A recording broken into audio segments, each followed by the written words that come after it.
traversed beyond the stars, when they gave the affirmation to us as Tarites, the beings that evolved out of the water and migrated in the spot that we presently call Egypt, and built edifices that are one of the 7 wonders of the world to this very day.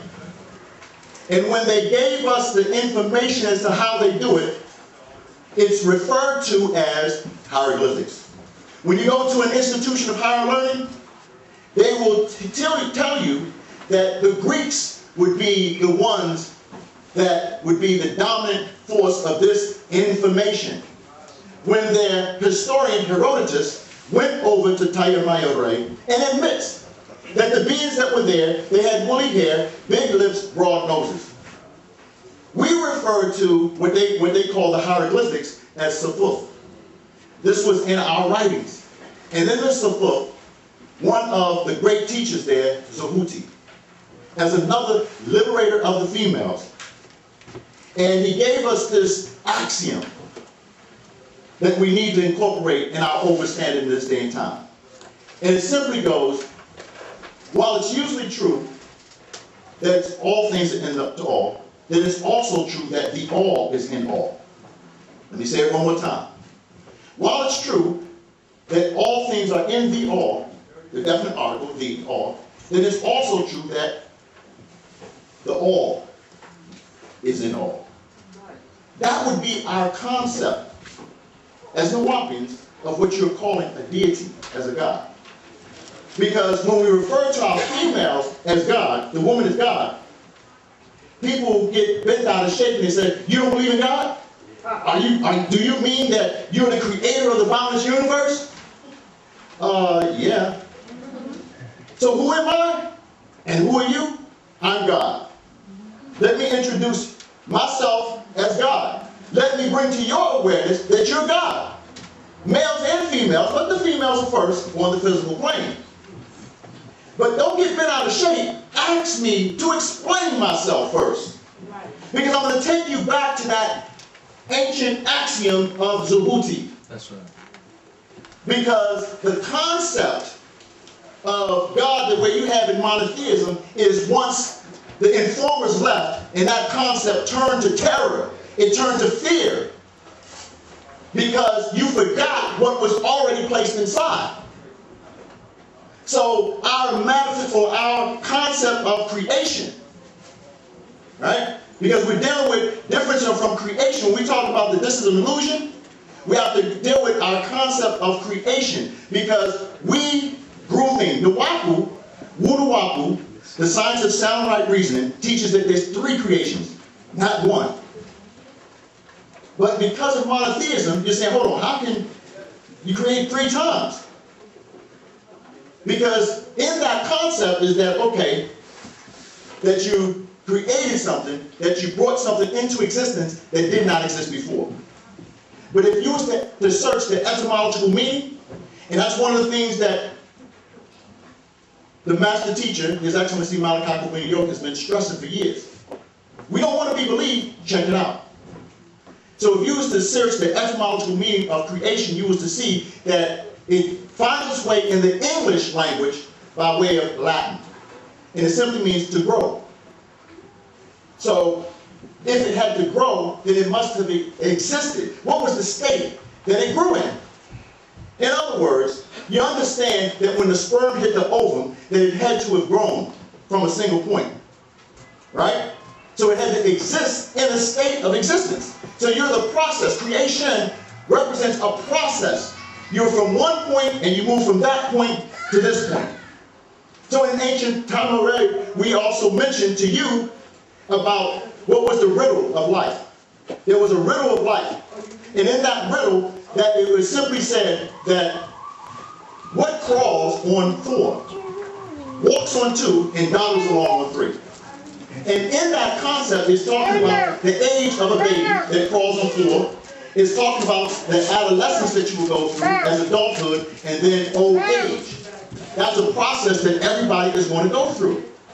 But before that process, you were grown. Now you existed prior to that. Now when we start dealing with emotional energies and the fact that this is an illusion, this is not real. You have to incorporate in that comprehension of that statement that it's not 7 states of existence, as the Hindus teach. That's for them. As the Chinese teach, that's for them. As Caucasians teach, that's for them. But you would be the root seed of all of them. So it's not just 7 for you, it's 9. 9 is the highest of all numbers. Now, when you say, well, what about 10? What about 11? Those are composites. 10 is 1. 1 and 0.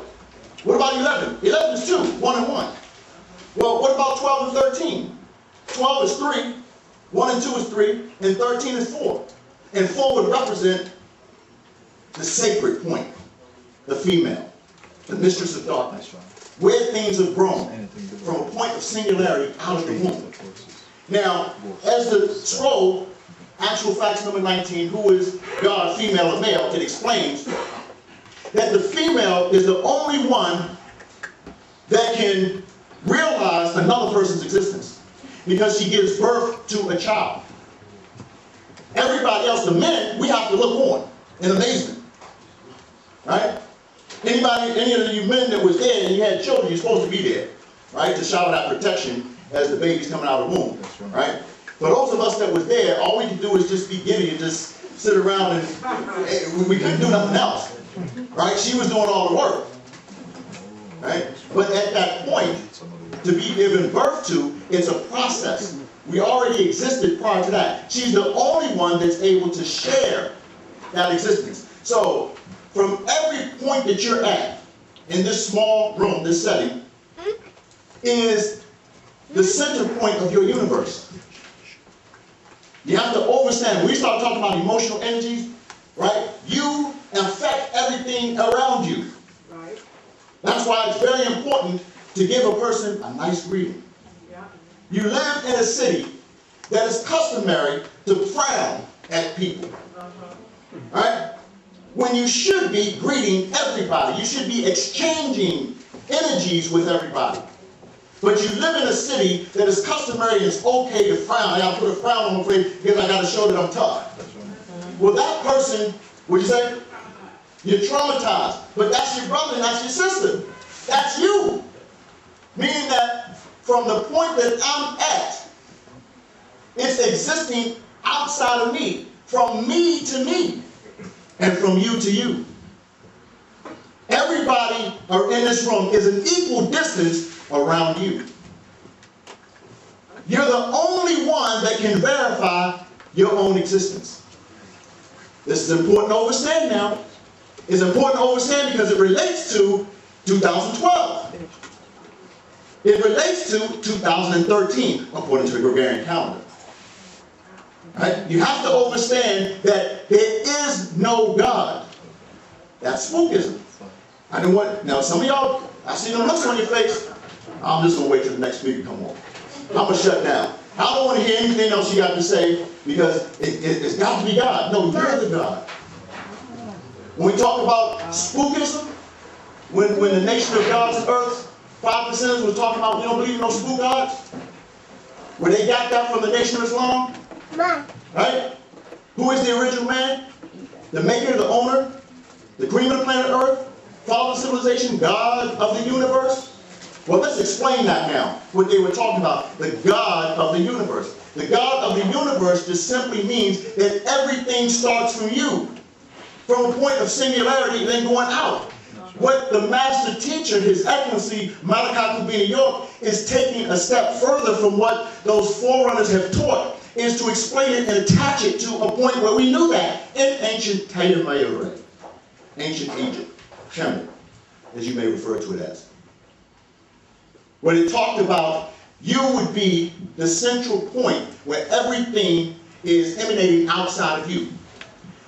But to refer to yourself as such, that means you have to respond to everything. When the informers left, and that concept of us taking responsibility, we wanted to put that responsibility in some unseen force. Oh, help me, God. No, you're going to help yourself.